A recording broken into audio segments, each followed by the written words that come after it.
இன்றைய நாளிதழ்களினுடைய முதல் பக்கத்தின் முக்கிய செய்தி என்று எடுத்துக்கொண்டால் அது குடியரசு துணைத் தலைவர் தேர்தலில் தமிழ்நாட்டைச் சேர்ந்த சிபி ராதாகிருஷ்ணன் வெற்றி பெற்றிருக்கிறார் என்ற செய்திதான் முதன்மையாக இடம்பெற்றிருக்கிறது. நாட்டினுடைய 15வது குடியரசு துணைத் தலைவராக அவர் தேர்வு செய்யப்பட்டிருக்கிறார். இது மக்களவை மற்றும் மாநிலங்களவை உறுப்பினர்கள் எம்பிக்கள் வாக்களித்து அவரை தேர்வு செய்வார்கள். அப்படி தேர்வு செய்யும் பொழுது 767 பேர் வாக்களித்திருக்கிறார்கள். அப்படி வாக்களித்ததில் சிபி ராதாகிருஷ்ணனுக்கு 452 வாக்குகளும் சுதர்சன் ரெட்டிக்கு 300 வாக்குகளும் கிடைத்திருக்கின்றன என்ற செய்தி. இதில் மிக முதன்மையாக நாம் பார்க்க வேண்டியது இந்த தேர்தலில் 15 பேர் செல்லாத வாக்குகளை செலுத்தி இருக்கிறார்கள் என்பதுதான். இந்த எம்பிக்கள் ஒருவேளை அவர்கள் வாக்களிக்க தெரியாமல் வாக்களித்தார்களா அல்லது யார் மீதும் கோபத்தில் அப்படி செய்தார்களா என தெரியவில்லை. 15 செல்லாத வாக்குகள் பதிவாகி இருக்கின்றன. இதைவிட மிக முக்கியமாக 14 எம்பிக்கள் அணி மாறி வாக்களித்திருக்கிறார்கள்.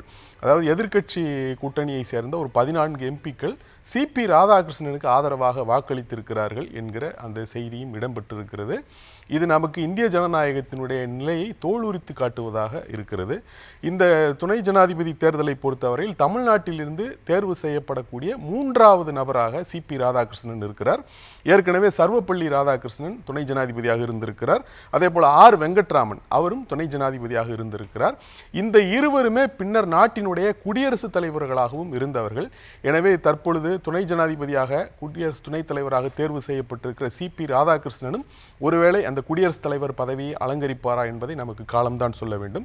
இதற்கு அடுத்தபடியாக நாளிதழ்களில் மிக விரிவாக பரவலாக பல்வேறு தரவுகளோடு இடம்பெற்றிருக்கிற செய்தி என்பது நேபாளத்தில் நடைபெற்று வருகின்ற அந்த கிளர்ச்சி. நேபாளத்தை பொறுத்தவரையில் அங்கு மன்னராட்சி நடைபெற்று வந்தது. அந்த மன்னராட்சிக்கு எதிராக புஷ்பகமால் தகா பிரசந்தா என்ற அவருடைய தலைமையில் மாவோயிஸ்ட் கிளர்ச்சி அங்கு நடைபெற்றது. அவர்கள் ஆயுதம் தாங்கிய போராட்டத்தை கெரில்லா போர் முறையில் நடத்தி வந்தார்கள். பின்னர் அந்த போராட்டத்திற்கு பணிந்து மக்கள் ஆதரவோடு நேபாளத்தில் மன்னராட்சி என்பது தூக்கி எறியப்பட்டது. அப்படி மன்னராட்சி தூக்கி எறியப்பட்டு மக்களாட்சி வந்ததன் பிறகு நேபாளம் முன்னேற்ற பாதையில் செல்லும் என்று எதிர்பார்க்கப்பட்டது. அங்கு இருக்கக்கூடிய இளைஞர்களுடைய எதிர்பார்ப்புகளும் கூட அப்படித்தான் இருந்தன. ஆனால் அங்கு அரசியல் நிலைத்தன்மை என்பது ஏற்படவே இல்லை. பிரதமர்கள் மாறி மாறி மாறி மாறி வந்து கொண்டிருந்தார்கள். ஒன்றுக்கொன்று அடித்து கொண்டிருந்த கட்சிகள் கூட்டாக சேர்ந்தெல்லாம் ஆட்சி அமைத்தன என்கிற அந்த கூத்துகள் எல்லாம் அங்கு தொடர்ச்சியாக அரங்கேறி வந்தது. இப்படி பொலிட்டிக்கல் கிளாஸ் என்று சொல்லக்கூடிய அரசியல் தலைமை என்பது பதவி சுகம் காண்பதிலும் அடுத்தடுத்து அதிகாரத்தை கைப்பற்றுவதிலும் மிகவும் பிஸியாக இருந்துவிட்ட நிலையில் நாட்டினுடைய நிலை அங்கு அதல பாதாளத்திற்கு சென்றிருக்கிறது. பொருளாதாரம் கடுமையாக பாதிக்கப்பட்டிருக்கிறது. வேலை வாய்ப்பின்மை அதிகரித்திருக்கிறது. பணவீக்கம் அதிகரித்திருக்கிறது. ஆனால் மக்களினுடைய வரிப்பணத்தில் இந்த அரசியல் தலைவர்கள் உல்லாசமாக இருக்கிறார்கள் என்கிற கோபம் அங்கு இளைஞர்கள் மத்தியில் பெரும் கொந்தளிப்பை ஏற்படுத்தியிருந்தது. அப்படி அந்த கொந்தளிப்பை ஒடுக்குகிற நோக்கத்தோடு தான் அவர்கள் சமூக வலைத்தளங்களை ஃபேஸ்புக், ட்விட்டர், எக்ஸ், வாட்ஸ்அப் உள்ளிட்ட 26 சமூக வலைத்தளங்களுக்கு தடை விதித்தார்கள். அதுதான் மிகப்பெரிய கொதிப்பாக மாறி இளைஞர்கள் தெருக்களில் அணிதிரள்வதற்கு வழிவகுத்து விட்டது. இந்த தெருக்களில் இளைஞர்கள் அணிதிரண்டு அந்த ஜென் இசட் என்று சொல்லக்கூடிய அந்த இசட் தலைமுறையினுடைய அந்த புரட்சி 1996ஆம் ஆண்டுக்கும் 2012ஆம் ஆண்டுக்கும் இடையே பிறந்தவர்களைத்தான் இந்த ஜென் இசட் தலைமுறை என்று சொல்வார்கள். அவர்கள் தெருக்களில் கிளர்ந்தெழுந்து நடத்தி அந்த கிளர்ச்சியின் காரணமாக அங்கு அரசியலில் பெரும் மாற்றம் ஏற்பட்டிருக்கிறது.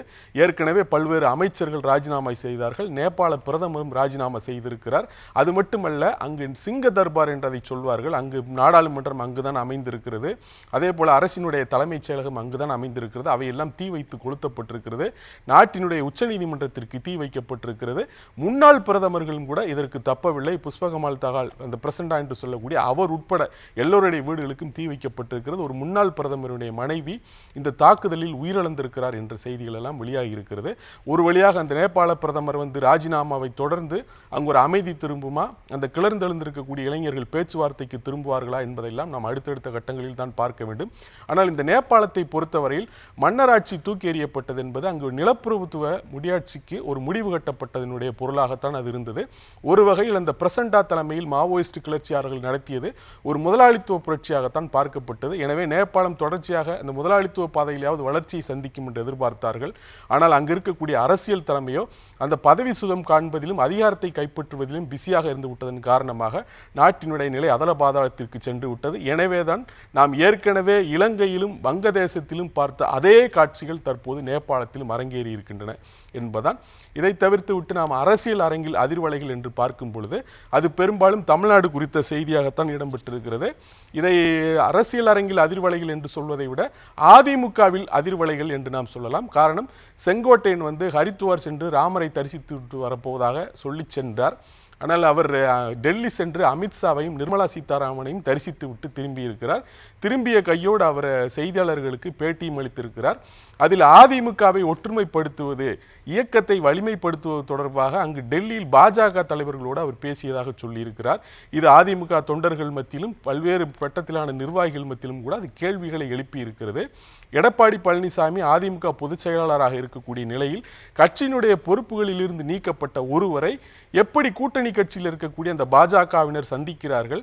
அப்படியானால் அதிமுகவை குறித்து அவர்களது எண்ணம் என்ன என்கிற அந்த கேள்விகள் அரசியல் அரங்கில் பரவலாக எழுந்திருக்கின்றன. இப்பொழுது செங்கோட்டையனை தொடர்ந்து அடுத்து டிடிவி தினகரனுக்கும் அழைப்பு விடுக்கப்பட்டிருப்பதாகவும் அவரும் டெல்லி செல்லக்கூடும் என்றும் கூட தகவல்கள் வெளியாகி இருக்கின்றன. இப்படி செங்கோட்டையன் அடுத்து டிடிவி தினகரன், இதற்கு நடுவே டிடிவி தினகரன் எடப்பாடி பழனிசாமியை மட்டும் முதலமைச்சர் வேட்பாளர் இல்லை என்று சொல்லிவிட்டால் நாங்கள் தேசிய ஜனநாயக கூட்டணியில் சேர தயார் என்று சொல்லியிருக்கிறார்கள். ஆக இந்த காய் நகர்த்தர்கள் என்பது எதை நோக்கி நகர்கிறது என்பதைத்தான் இந்த செய்திகள் காட்டுகின்றன. ஏன் இப்படி பாஜக ஒரு நிலை எடுக்கிறது என்பது தினகரன் ஒரு செய்தியை வெளியிட்டிருக்கிறார். அந்த தினகரன் செய்தியை பொறுத்தவரையில் கூட்டணி அமைச்சரவை என்பதற்கு எடப்பாடி பழனிசாமி சம்மதிக்க மறுக்கிறார்.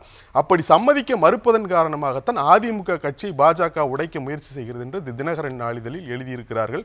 இதையெல்லாம் உண்மையா என்பதை நாம் போக போகத்தான் பார்க்க வேண்டும். பாஜகவை பொறுத்தவரையில் கலிகோப்புல் என்பவரை உருவாக்கி இருக்கிறார்கள், ஏக்நாத் சிண்டே என்பவரை உருவாக்கி இருக்கிறார்கள், அஜித் பவார் என்பவரை உருவாக்கி இருக்கிறார்கள்.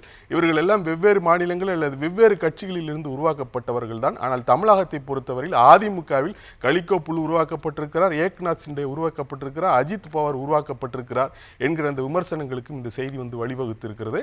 அதே நேரத்தில் நயினார் நாகேந்திரன் டிடிவி தினகரன் ஓபிஎஸோடு பேச தயார் என்று சொல்லியிருக்கிறார்.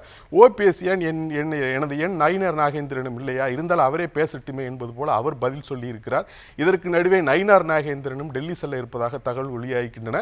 இதற்கு நடுவே அண்ணாமலையும் ஒரு திமுகவுக்கு எதிரான ஒரு மனோநிலை இல்லை என்பதாக பேசியதாக ஒரு செய்தி வெளியாகி இருக்கிறது. இப்படி தமிழக அரசியல் அரங்கில் இது அதிர்வலைகளை ஏற்படுத்தியிருக்கிறது. இதற்கு நடுவே தமிழக வெற்றி கழக தலைவர் விஜய் தமிழகம் முழுவதும் சுற்றுப்பயணம் மேற்கொள்ள இருக்கிறார். அதுக்கான சுற்றுப்பயண திட்டத்தையும் அந்த கட்சி வெளியிட்டிருக்கிறது. அவர் திருச்சியில் தொடங்கி இந்த பயணத்தை மேற்கொள்கிறார். வாரந்தோறும் சனிக்கிழமைகளில் அவர் மக்களை சந்திக்க இருக்கிறார் என்பது போல அந்த செய்திகள் வெளியிடப்பட்டிருக்கின்றன. அது குறித்தும் கூட விமர்சனம் எழுந்திருக்கிறது. ஒர்க் ஃப்ரம் ஹோம் பாலிட்டிஷியனாக இருந்து அவர் வீக்கெண்ட் பாலிட்டிஷியனாக மாறிவிட்டாரா என்ற விமர்சனங்களுக்கு அது வழிவகுத்திருக்கிறது. அதே போல துணை முதலமைச்சர் உதயநிதி ஸ்டாலினும் தமிழ்நாடு முழுக்க அந்த தேர்தலை மையப்படுத்தி கட்சி நிர்வாகிகளை சந்திப்பதற்காக ஒரு பிரச்சார பயணத்தை மேற்கொள்கிறார் என்ற அந்த செய்தியும் இடம்பெற்றிருக்கிறது.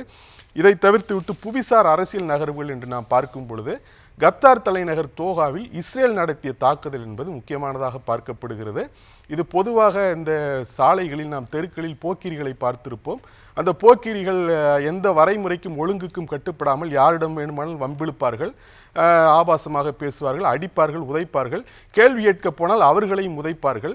ஆனால் அப்படி இந்த போக்கிரிகள் ஏன் நடந்து கொள்கிறார்கள் என்று சொன்னால் அவர்களுக்கு ஒரு பேட்டை ரவுடி பக்கபலமாக இருப்பார் என்பதுதான். இது போன்ற ஒரு காட்சி தான் இந்த புவிசார் அரசியல் நகர்வுகளில் உலக அரங்கிலும் கூட அரங்கேறுகிறது. கத்தார் என்பது அமெரிக்காவினுடைய ஒரு கூட்டாளி நாடு.